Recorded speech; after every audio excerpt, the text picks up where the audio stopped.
Hello everyone, सिको scout channel में आपका हार्दिक स्वागत है। इस वीडियो में हम बात करने वाले हैं NIOS यानी कि national institute of open school class 10th के मैथ्स के सैम्पल पेपर के बारे में, जो कि आपके आने वाले एग्ज़ाम में हेल्पफुल साबित हो सकता है। तो इसमें मैं क्वेश्चंस सबसे पहले स्टार्ट कर रहा हूँ 4 मार्क्स के जो क्वेश्चंस हैं उनसे। तो क्वेश्चन है 3 years ago Atul age was 4 times Parul as.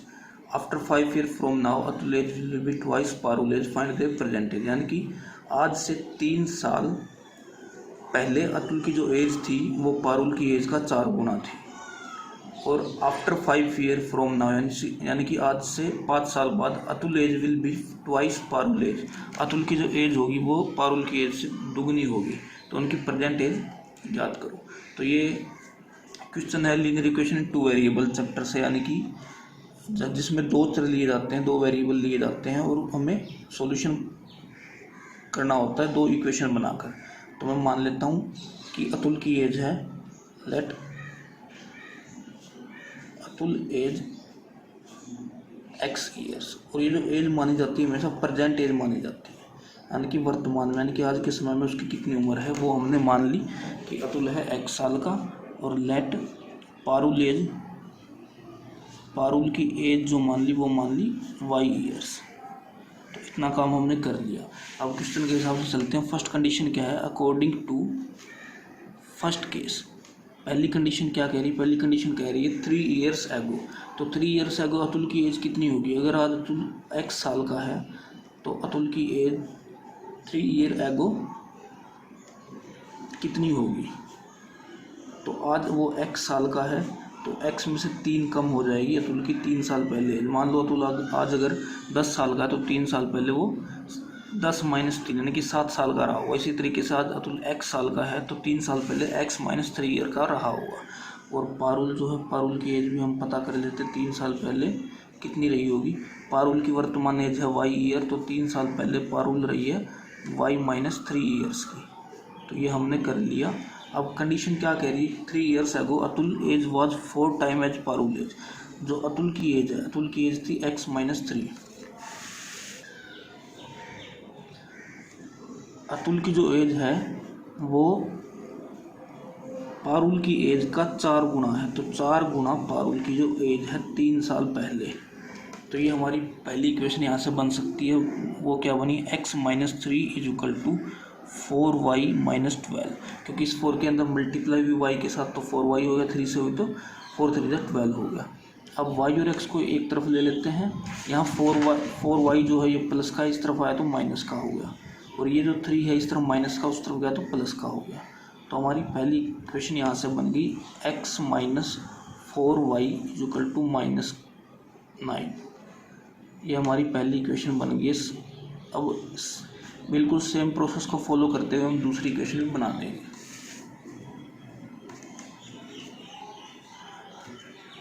अब क्या है, after 5 years from now Atul age will be twice of Parul age, यानी कि 5 साल बाद की बात है। तो 5 साल बाद के ये according to second case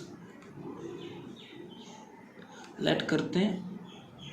late भी क्या करना कि अतुल की एज कितनी हो जाएगी 5 साल बाद। अतुल आज x साल का है तो 5 साल बाद x + 5 का रहा होगा। क्योंकि बाद की अगर बात करते तो ऐड हो जाएगा और पहले की अगर बात करते तो माइनस हो जाएगा। अब पारुल की एज क्या रही होगी 5 साल बाद, पारुल की एज रही होगी y + 5 ईयर्स। ये ईयर्स वगैरह ये पीछे ज़रूर लिखना, क्योंकि ये आपका मार्क्स कटवा सकता है, आधा नंबर टीचर काट सकता है।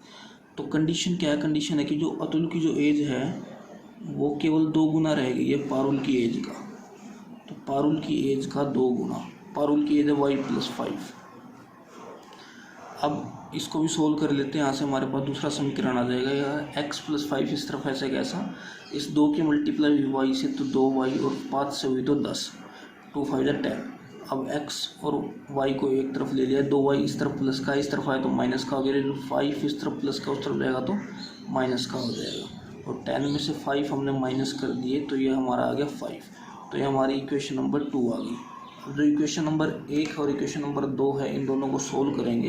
ये इक्वेशन नंबर 1 है, इक्वेशन नंबर 2, इन दोनों को सोल्व करेंगे। किसी भी मेथड से आप सोल्व कर सकते हैं, सब्स्टिट्यूशन है, एलिमिनेशन है, किसी भी मेथड से आप सोल्व कर सकते हैं और एक्स और वाई की वैल्यू निकालनी तो उनकी प्रेजेंट एज आ जाएगी। तो अब मैं इसके नीचे यहाँ लिखता हूँ solving equation 1 and 2, solving equation 1 and equation 2। Equation 1 और इक्वेशन 2 को सोल्व करते हैं। इक्वेशन 1 हमारी थी x minus 4y is equal to -9 और इक्वेशन 2 हमारी है x minus 2y is equal to 5। Equation number 1 मैंने यहाँ से ली है और इक्वेशन नंबर 2 यहाँ से ली है। इन दोनों को एक दूसरे के नीचे रख दिया। अब x का जो कोफिशिएंट है वो भी यहाँ 1 है, यहाँ भी 1 है, तो हमें कुछ चेंज करने की ज़रूरत नहीं है, बस साइन चेंज कर देंगे। यहाँ माइनस हुआ, ये माइनस था तो ये प्लस हो गया, ये प्लस है तो ये माइनस हो गया। तो x से x कैंसिल हो गया और ये 4y है माइनस का, ये y है 2y हो गया प्लस का। तो 4 में से 2 गए तो माइनस का 2 माइनस 2y और इस तरफ -9 माइनस 5 तो माइनस का 14। तो y की वैल्यू यहाँ से क्या आ जाएगी, ये जो माइनस का 14 है उस तरफ जाएगा, ये जो माइनस का 2 है मल्टीप्लाई में इस तरफ आएगा तो डिवाइड में आ जाएगा। तो y की वैल्यू आ गई 2 7 जा 14, y is equal to 7, y आ गया 7। अब हमारे पास y की वैल्यू आ चुकी है 7, तो y इज इक्वल टू 7 हमारे पास आ चुका। मैं क्या करता हूँ, इसको पुट कर देता हूँ इक्वेशन नंबर 2 में। Put value of y in equation 2। 1 में भी पुट कर सकते हैं, 2 में भी पुट कर सकते हैं, किसी में भी पुट कर सकते हैं, वो मर्जी आपकी है।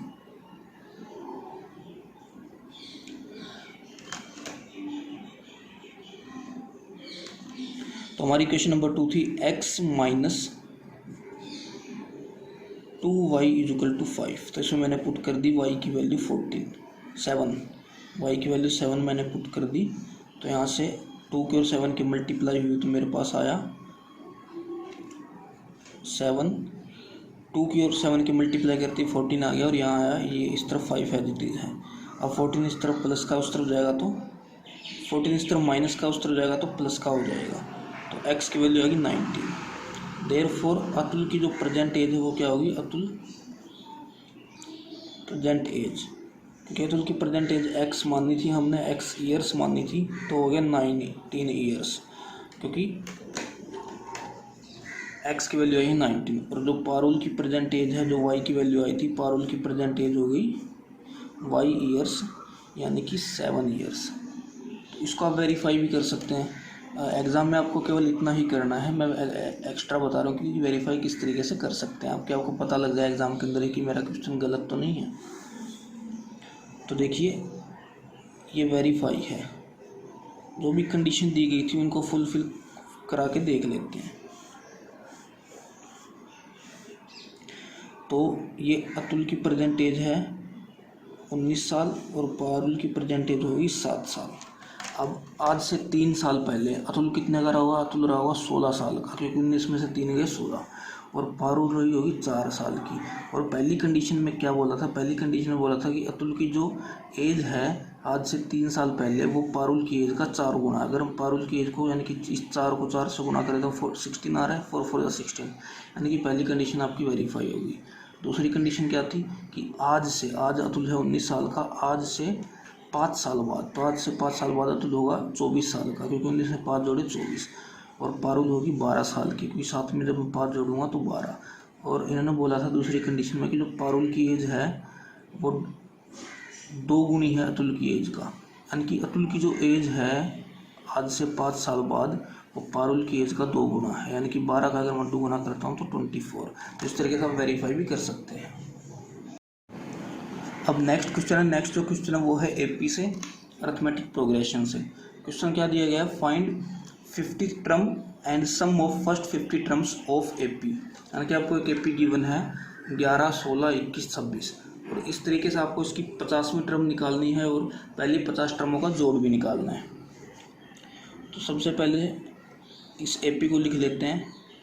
एपी हमारा क्या है, एपी दिया गया है 11, 16, 21, 26 और ऐसे ये चल रहा है। तो सबसे पहले इसकी जो फर्स्ट टर्म होगी, पहली टर्म होगी वो होगी 11, पहली टर्म को दिखाते हैं ए से।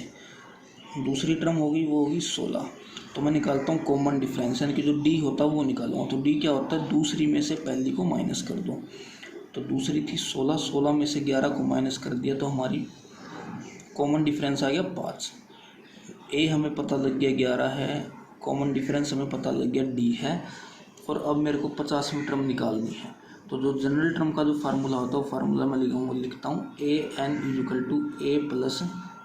an=n-1d, ये होता है जनरल टर्म का फार्मूला। अब जनरल टर्म हमें पता है तो इसमें n की वैल्यू मैं पुट अगर कर देता हूँ 50, तो मेरे पास 50वीं टर्म आ जाएगी। तो n=50 रख के यहाँ पे a50 अगर मैं निकालना चाहूँ तो क्या हो जाएगा, a+50 - 1d। अब a की और d की वैल्यू पुट कर देते हैं तो a50 हमारे पास क्या आ जाएगा, a की जगह रखा मैंने 11 यहाँ से, ये 50 में से 1 गया 49, और यहाँ d है 5। अब 49 की और 5 की गुणा करते हैं, 9 × 5 = 45, 4 कैरी, 9 5 4 = 20, और 20 जो 4 कैरी 24। अब a50 = 5 और 1 6, 4 और 1 5, 256, यानी कि 50वीं टर्म आ गई 256। अब हमें सम भी निकालना, पहली 50 टर्म होगा। तो अब SN का फार्मूला लगा लेते हैं। SN के देखिए 2 फार्मूले होते हैं, मैं आपके सामने दोनों फार्मूले लिख देता हूँ। एक तो होता है n/2 2a + n-1d, और दूसरा फार्मूला होता है SN का n/2 a + an। तो अगर हमें आखिरी टर्म पता हो या फिर वो टर्म पता हो जिस टर्म तक का हमें जोड़ निकालना है, तो हम दूसरे वाला फार्मूला सीधा यूज़ कर सकते हैं। ये मेरे को a50 पता है, अब मैं अगर s50 निकालता हूँ तो मैं इस फार्मूले का यूज़ कर लूँगा। आप चाहो तो इसमें भी पुट कर सकते हैं, आंसर दोनों से सेम ही आएगा। तो s50 = n की जगह रखना 50, a की जगह जो आपकी a की वैल्यू थी 11, और an है हमारा 256। अब ये भी हमने निकाला है, तो ये कितना आ गया,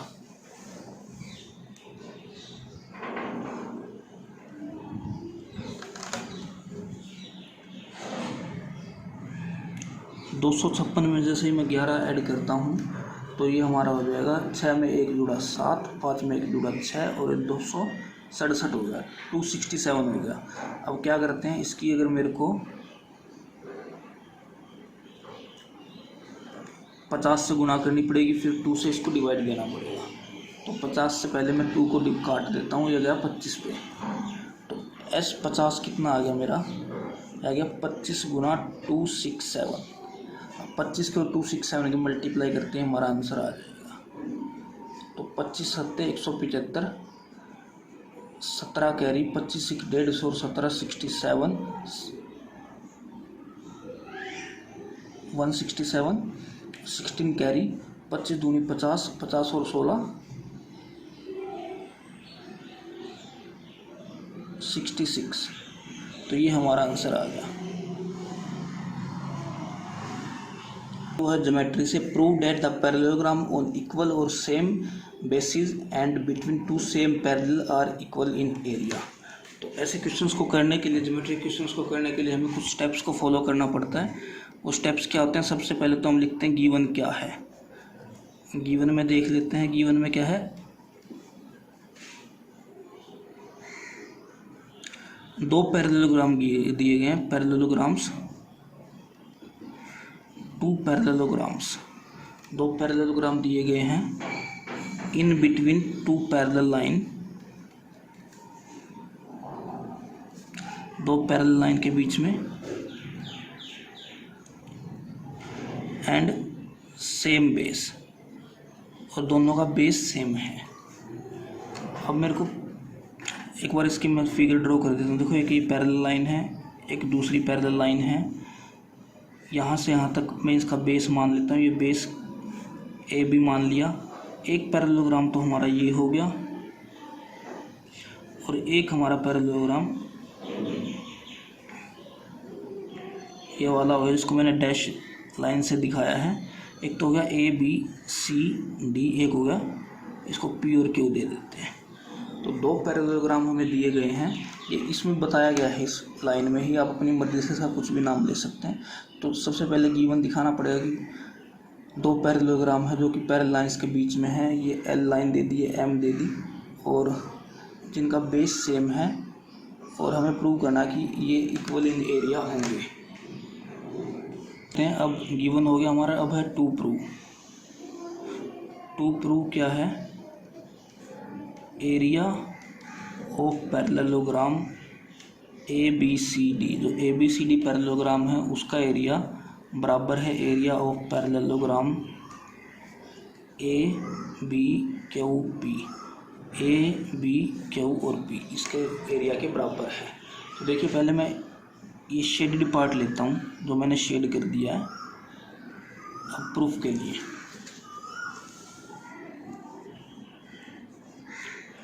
प्रूफ तो ऐसे आपको करना है, पहले गिवन लिखना, फिर टू प्रूफ लिखना, फिर प्रूफ लिखना है। प्रूफ में क्या है? In triangle A D P, यानी कि ये वाला triangle A D P and triangle B C Q और बी सी क्यू ट्रायंगल। अब ए डी जो लाइन है, ये जो ए डी लाइन है ये बी सी लाइन के बराबर है, क्योंकि अपोजिट साइड है parallelogram A B C D की, और अपोजिट साइड पैरेललोग्राम की इक्वल होती है। आपको रीज़न भी बताना है। बिल्कुल इसी तरीके से जो ए पी है ए डी पी ट्रायंगल की और बी सी क्यू ट्रायंगल की बी क्यू, ये दोनों बराबर हैं, ए पी और बी क्यू, तो इसका रीज़न सेम हो गया। और तीसरी चीज़ क्या, ये जो एंगल है यहाँ, इसको मैं एंगल 1 लिख देता हूँ, आप भी एंगल 1 2 लिख सकते हैं। ये एंगल 2 है, एंगल 1 और एंगल 2 भी बराबर है क्योंकि कोरस्पोंडिंग एंगल है, ये कोरस्पोंडिंग एंगल्स।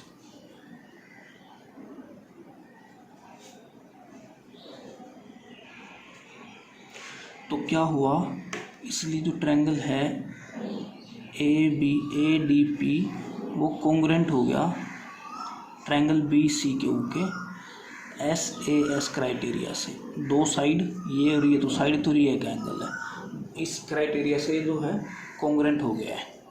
तो कॉन्ग्रुएंट होते ही दो ट्रायंगल अगर कॉन्ग्रुएंट हो जाते तो उनकी एरिया इक्वल हो जाता है। Therefore area of triangle A D P बराबर area of triangle B C Q. इसको इक्वेशन नंबर 1 दे दिया।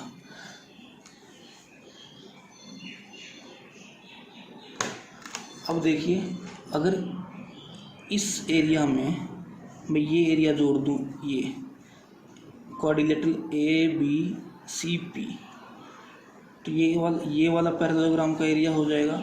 और अगर इस एरिया में बी क्यू सी में, इस बी क्यू सी में मैं ये वाला एरिया जोड़ दूँ तो ये वाला टोटल पैरेललोग्राम हो जाएगा। तो यही हमें प्रूव करना था। तो क्या करते हैं, add area of quadrilateral A B C P both side.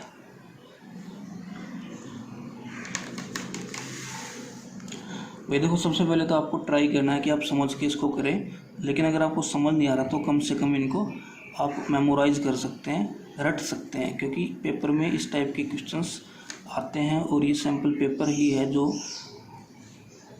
Important question है उनसे रिलेटेड।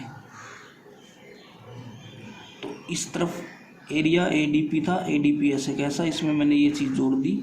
इस चीज़ का एरिया जो तस्वीर में दिखाया गया है कि एक बार मैं इसमें ये जोड़ रहा हूँ, फिर इसमें ये जोड़ रहा हूँ, तो इसमें ये जोड़ा तो ये वाला पैरेललोग्राम बन गया, और इसमें जब ये जोड़ा तो ये वाला पैरेललोग्राम हमारा बन गया।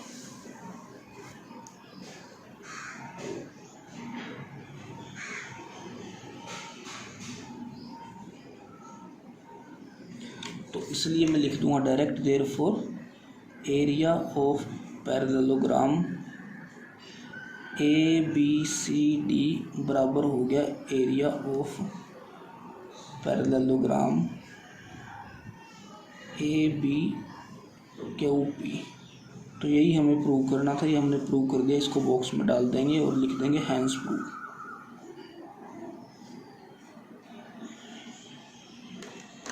अब जो नेक्स्ट क्वेश्चन है वो ज्योमेट्री से है, और क्वेश्चन क्या है, in triangle A B C right angle at C, यानी कि एक ट्रायंगल है ए बी सी जो कि राइट एंगल है सी पर। If C D is the length of perpendicular from C on A B is P, यानी कि सी डी की लंबाई है पी, जो कि एक परपेंडिकुलर है पॉइंट सी से ए बी लाइन पर। बी सी ए के बराबर है, ए सी बी के बराबर है, और ए सी बी के बराबर है, और बी सी के बराबर है, बी सी ए के बराबर है, ए सी के बराबर है, और ए बी सी के बराबर है। ये कंडीशन गिवन है, ये ए बी है।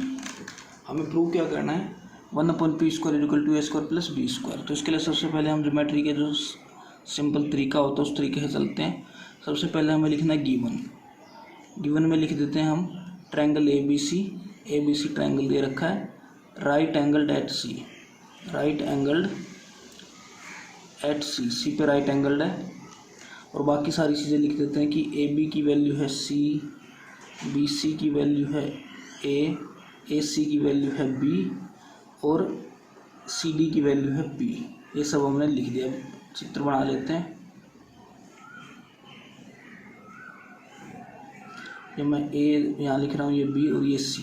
ये 90 डिग्री है सी पर, और सी पॉइंट से ए बी लाइन पर एक परपेंडिकुलर है जिसका नाम है सी डी, और इसकी वैल्यू है बी। ये है पी, ये पूरा ए बी, ये है सी, ये है ए, और ये है बी। ये सब हमने मेंशन कर लिया जो कि हमें गिवन था। अब बात आती है टू प्रूव की, कि प्रूव क्या करना है। तो टू प्रूव में हमें प्रूव करना है कि 1/p² जो है वो बराबर है 1/a² + 1/b² के। ये चीज़ हमें प्रूव करनी है। अब हम लिखते हैं प्रूफ।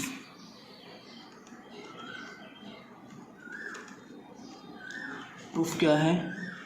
प्रूफ है, देखिए सबसे पहले तो पाइथागोरस थ्योरम हम लिख लेते हैं। In triangle A B C triangle के अंदर पाइथागोरस थ्योरम क्या कहती है कि हाइपोटेन्यूज का जो स्क्वायर होगा, यानी कि इस चीज़ का, ये पूरे बड़े ट्रायंगल में हाइपोटेन्यूज का कर्ण है तो कर्ण का जो स्क्वायर होगा, यानी कि सी का जो स्क्वायर होगा वो परपेंडिकुलर और बेस के स्क्वायर के जोड़ के बराबर है। यहाँ पे परपेंडिकुलर ए है और बेस बी है, तो ये होगी पाइथागोरस थ्योरम से। पाइथागोरस थ्योरम रीजन भी आपको लिखना है। अब क्या करते हैं, अब एक बार इस ट्रायंगल का मैं एरिया निकाल रहा हूँ इस परपेंडिकुलर की मदद से। Area of triangle A B C, इसका देखिए कुछ स्टेप्स आपको फॉलो करने हैं। 2-3 बार आप प्रैक्टिस करेंगे आपको तरीका आ जाएगा। ए बी सी ट्रायंगल में का एरिया वो क्या होगा, हाफ पी इंटू सी, क्योंकि बेस इंटू हाइट, बेस है पी और बेस है सी और हाइट है पी। ये हो गया, इसको इक्वेशन नंबर 1 दे देते हैं। अगेन दोबारा दूसरे तरीके से एरिया निकाल रहा हूँ, area of triangle A B C. दोबारा से एरिया निकाल रहा हूँ मैं इस परपेंडिकुलर का यूज़ करते हुए इसको, क्योंकि ये भी तो 90 डिग्री है, तो ये हो जाएगा हाफ ए इंटू बी, क्योंकि ये हो गया परपेंडिकुलर और ये हो गया बेस। तो ये होगी इक्वेशन नंबर 2। अब इक्वेशन 1 और 2 को अगर मैं देखूँ तो दोनों के लेफ्ट हैंड साइड बराबर है, क्योंकि ये भी एरिया ए बी सी का, ये भी एरिया ए बी सी का। तो क्या हो जाएगा, हम लिख सकते हैं from equation 1 and 2, from equation 1 and equation 2 हमारे पास ये आ गया half P C equal to half A B. तो हाफ से हाफ कैंसिल हो गया। अब क्या करते हैं, दोनों साइड का स्क्वायर कर देते हैं, स्क्वायर बोथ साइड। स्क्वायर इसलिए कर रहा हूँ क्योंकि आंसर में हमारे स्क्वायर से रिलेट करना है, स्क्वायरिंग बोथ साइड। तो यहाँ पे आएगा पी का स्क्वायर सी का square equal to a² b²। अब c² हमें यहाँ दे रखा है a² + b² के बराबर है, तो c² की वैल्यू पुट कर दी मैंने, a² + b²। ये आ गया हमारा a² b। अब p को अकेला छोड़ देते हैं, बाकी चीज़ों को दूसरी साइड लेके चले जाते हैं। तो ये p² ऐसे का ऐसा, यहाँ क्या होगा a² × b², इसके अपोन में आ जाएगा a² + b²। अब दोनों साइड को क्या करते हैं, रेसिप्रोकल कर देते हैं, रेसिप्रोकलिंग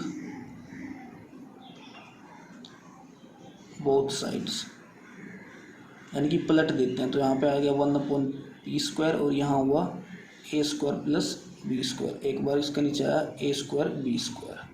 अब इसको आगे सोल्व करते हैं तो क्या आएगा, ये इस तरफ तो 1/p² है और इस तरफ क्या होगा, एक बार a स्क्वायर के नीचे a² b² आएगा, एक बार b² के नीचे a² b² आएगा, ये स्क्वायर है यहाँ पर। तो हमारे पास आ गया 1/p² = a² से a² कटा तो 1/b² और यहाँ b² से b² कटा तो 1/a²। देयरफॉर जो चीज़ हमें प्रूव करनी थी वो हमें मिल चुकी है, बस इसको रीअरेंज करके लिख देते हैं। a² वाले को आगे लिख देता हूँ, b² वाले को पीछे। तो इस तरीके से हमें क्वेश्चन करना था, हैंस प्रूव।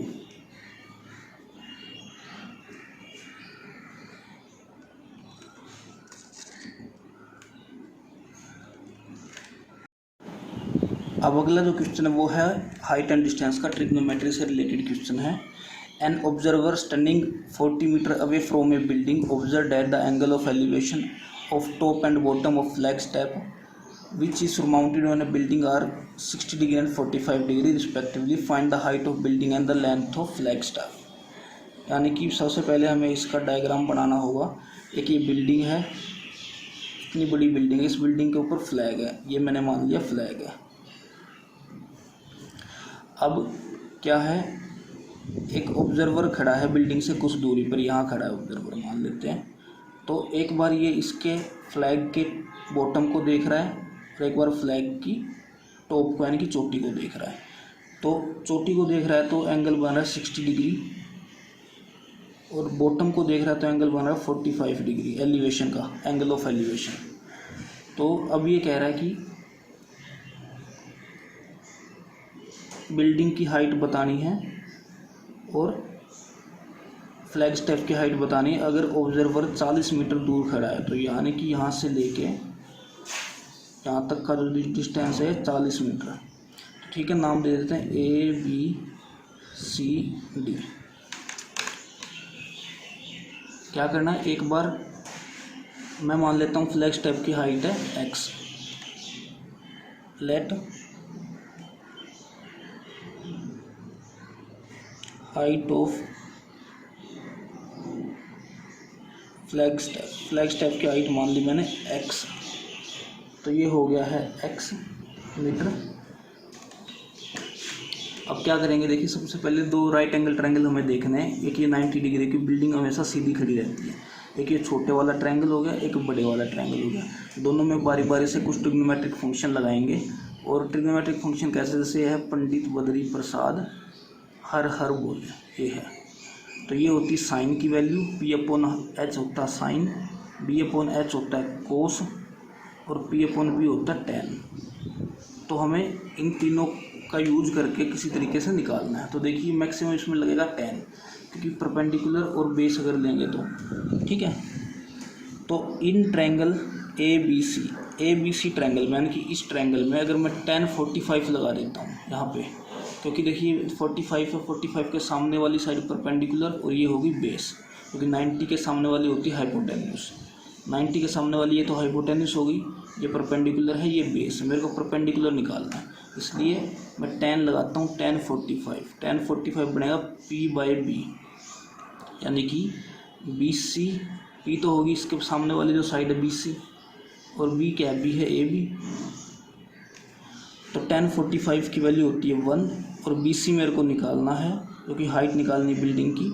और ये ऑब्जर्वर की दूरी दे रखी 40, AB की वैल्यू है 40। तो जैसे ही मैं क्रॉस मल्टीप्लाई करता हूँ तो मेरे पास BC की वैल्यू आ गई 40 मीटर, यानी कि height of building. Therefore height of building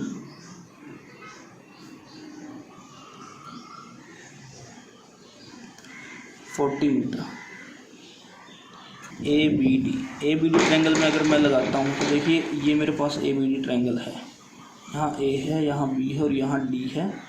ये एंगल 60 डिग्री है और अगर यहाँ ऐसे C था तो ये पूरा यानी कि BD परपेंडिकुलर अपॉन बेस वो होगा 1060 के बराबर। 1060 = BD अपॉन, ये परपेंडिकुलर है BD और ये है AB, BD अपॉन AB। तो 1060 की वैल्यू ट्रिग्नोमेट्रिक टेबल से होती है 1/, ये होती है √3। 1060 हो गया √3। BD मेरे को पता नहीं है, लेकिन BD को मैं लिख सकता हूँ BC यानी कि इतना प्लस x। और एक्स मैंने फ्लैग की हाइट मानी थी, फ्लैग स्टेप की हाइट मानी थी जो कि इतनी है, अपॉन ए बी कितना है, ए बी मेरे को दिया गया 40। तो मेरे को यहाँ से x की वैल्यू निकालनी, बी सी की वैल्यू मेरे को पता नहीं चल गई थी, यहाँ से बी सी की वैल्यू 40 है। पुट कर देता हूँ, पुट वैल्यू ऑफ बी सी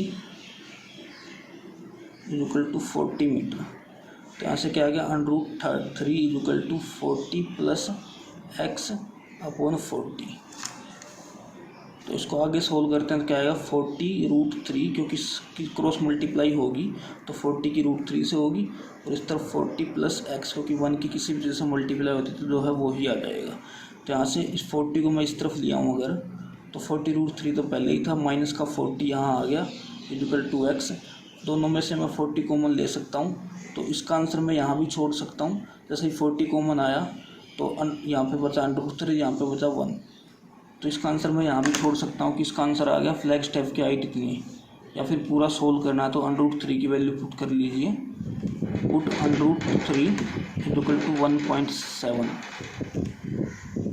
1.7 अगर मैं पुट करता हूँ उसमें तो एग्जैक्ट आंसर आ जाएगा। अगर 1.7 माइनस 1, तो 1.7 में से 1 गया तो बचा 0.7, 0.7। अब 7 की 4 से मल्टीप्लाई कर 28 मीटर अप्रोक्स लिख देना हमें। तो इस तरीके से हम इस क्वेश्चन को सोल्व कर सकते हैं। अब नेक्स्ट जो क्वेश्चन है वो है मीन से रिलेटेड, और काफ़ी इंपॉर्टेंट क्वेश्चन है, कई बार एग्जाम्स में आया है ये क्वेश्चन। क्या है, हमें गिवन है कि mean of the following data is 17.45, mean है 17.45 और हमें वैल्यू निकालनी है पी की। तो सबसे पहले देखिए, इसको आप किसी मेथड से सोल्व कर सकते हैं। मैं सबसे सिंपल वाले मेथड से सोल्व कराता हूँ, जो सबसे सिंपल फार्मूला होता है मीन का। मीन इज इक्वल टू यानी कि x bar is equal to sigma f i x i upon sigma f, इस वाले मेथड से। तो एक्स आई है 15, ये है 16, 17, 18, 19 और 20। फिर एफ आई है 3, 8, 10, पी 5 और 4। तो यहाँ पे एक कॉलम और बनाना पड़ेगा फ्रीक्वेंसी की और एक्स आई की गुणा। तो 15 की 3 से मल्टीप्लाई हुई तो 15 3 45, 16 की 8 से होगी तो 6 8 48 और ये आपका 12, 17 की 10 से हुई तो 170, 18 की पी से हुई तो 18 पी, और 19 की 5 से हुई तो 95, 20 की 4 से हुई तो 80। अब सबसे पहले सिग्मा एफ आई ले लेते हैं कि सिग्मा एफ आई क्या, फ्रीक्वेंसी का जोड़ क्या है, इन सबको जोड़ते हैं। 8 और 3 11, 11 और 10 21, 21 और 9 30, 30 और प्लस में पी भी बच गया तो प्लस पी। अब यहाँ से लेता हूँ मैं सिग्मा एफ आई एक्स आई, कि भाई एफ आई एक्स आई जो है, ये एफ आई एक्स आई जो है इसमें इन सब का जोड़, सिग्मा मतलब सम, तो इन सब का जोड़ लेता हूँ मैं। तो 5 और 8 13, 13 और 5 28, 13 और 5 18, एक कैरी, 4 और 1 5, 5 और 2 7, 7 और 7 14, 14 और 8 22, 22 और 8 30, 30 और 9 39, 3 कैरी। जैसे ही 3 कैरी आया,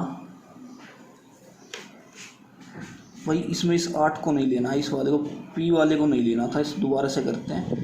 5 और 8 13, 13 और 5 18, एक कैरी, 4 और 1 5, 5 और 2 7, 7 और 7 14, 14 और 9 23, 23 और 8 23 और 8 31, ये 1 है। 3 कैरी, 3 4 और 5, ये आ गया 518।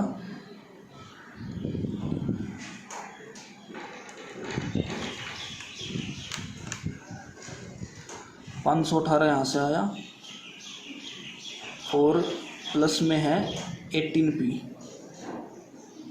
ये sigma f i x i आ गया। अब मीन के फार्मूले में पुट करते हैं, therefore mean is equal to sigma f i x i upon sigma f. तो मीन की वैल्यू दे रखी है हमें 17.45 क्वेश्चन में गिवन है, और इसकी वैल्यू हमारी है 518 प्लस 18p, और नीचे है 30 प्लस p।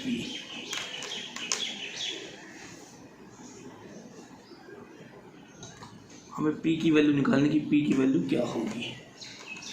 तो क्रॉस मल्टीप्लाई करते हैं इसकी। इस 30 की मल्टीप्लाई होगी एक बार इसके साथ, या फिर कह सकते हैं एक बार मैं इसको डायरेक्ट लिख देता हूँ।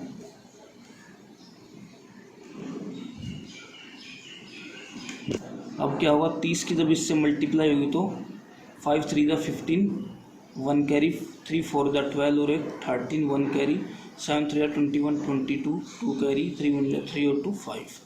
तो ये आया हमारा यहाँ से प्लस 7, ये ऐसे कैसा साथ में p, क्योंकि इसकी एक बार इससे मल्टीप्लाई हुई तो ये आ गया, और एक बार इससे हुई तो ये आ गया। अब यहाँ पे है 518 प्लस 18p। अब p वाले एक तरफ ले लेते हैं, बाकी चीज़ों को एक तरफ ले लेते हैं। तो 518 को इस तरफ भेज दिया तो माइनस का हो गया, और ये प्लस का उस तरफ गया तो माइनस का, यहाँ से हो गया ये। अब ये कितना हुआ, 5 यहाँ से बचा, और ये आया 5.5।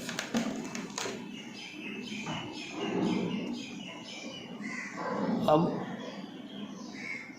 ये 18p है, इसको इसमें से माइनस करेंगे 17 पॉइंट इसमें से, तो आएगा 0.55, 0 यहाँ पे।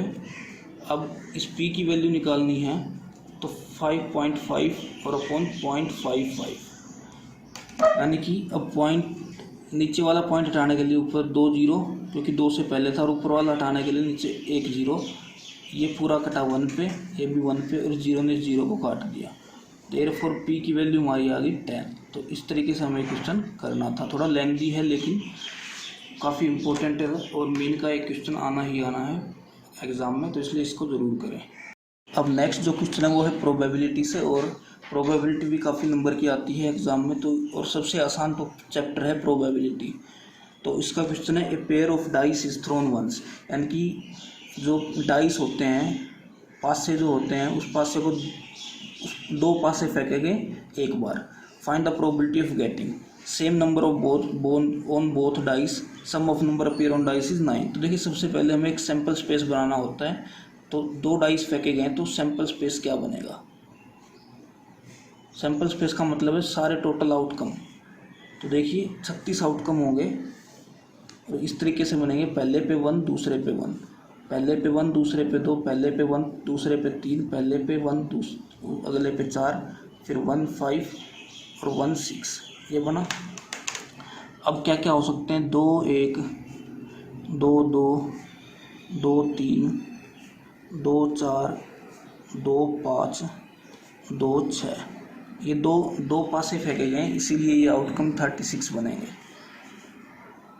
3 1 3 2 3 3 3 4 3 5 3 6 4 1 4 2 4 3 4 4 4 5 और 4 6, ऐसे ही 5 1 5 2 5 3 5 4 5 5 और 5 6, फिर आखिरी 6 1 6 2 6 3 6 4 6 5 6 6।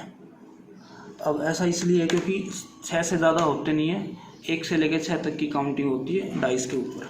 अब हमें क्वेश्चन पे आते हैं, same number on both dice, यानी कि दोनों डाइस पर सेम नंबर हो। तो देखिए ये वाला, ये केस आ रहे हैं सारे, ये सारे केस आ गए बीच वाले,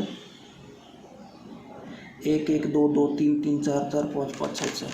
तो सबसे पहले तो लिखते हैं टोटल आउटकम, क्वेश्चन लिख लेते हैं, same number on both dice.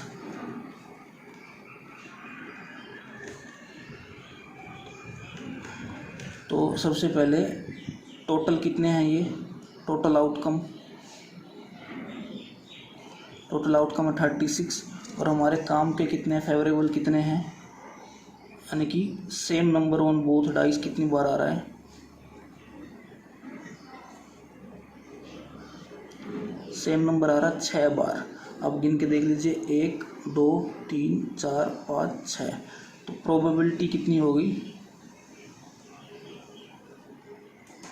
Probability होगी favourable outcome upon total outcome. Formula लिखना भी जरूरी है, favourable outcome upon total outcome, ये होती प्रोबेबिलिटी का फार्मूला, यानी कि 6/36 यानी कि 1/6। अब दूसरा क्वेश्चन देखते हैं, दूसरा क्या था, दूसरा क्वेश्चन है sum of the number appearing on dice is 9, यानी कि सम जो हो नंबर्स का वो 9 हो। तो देखिए 6 3 का होता है, 6 3 का होता है। अब आप इसको ऐसे टेढ़ा करके देख लो, आपको ये सारे नंबर मिल जाएंगे। किसी एक 6 3 4 5 5 4 और 6 3 3 6, इनके अलावा और किसी का नहीं होगा। तो फेवरेबल आउटकम लिख लेते हैं।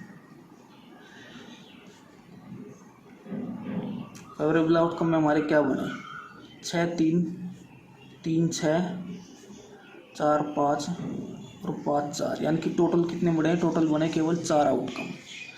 तो ये हमारे हो गए 4। और टोटल आउटकम कितने हैं, इनकी केवल काउंटिंग देखनी है, इनको जोड़ना नहीं है, केवल काउंटिंग 1 2 3 4। टोटल आउटकम है 36, इसलिए प्रोबेबिलिटी कितनी होगी, वो होगी 4/36 यानी कि 1/9।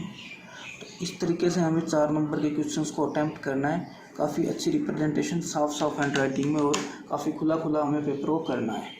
तो ये 4 नंबर के क्वेश्चंस थे। आगे वीडियोज़ में मैं आपको 6 नंबर के, 2 नंबर के और जो भी मतलब बचे हुए क्वेश्चन हैं वो सारे करा दूंगा। और पेपर का लिंक मैंने डिस्क्रिप्शन में डाल दिया है, वहाँ से जाके पेपर को डाउनलोड भी कर सकते हैं PDF फॉर्मेट में।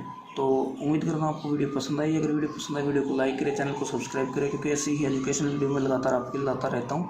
अगर आपको कोई डाउट है, आप कोई सजेशन देना चाहते हैं तो कमेंट सेक्शन में लिख सकते हैं। धन्यवाद।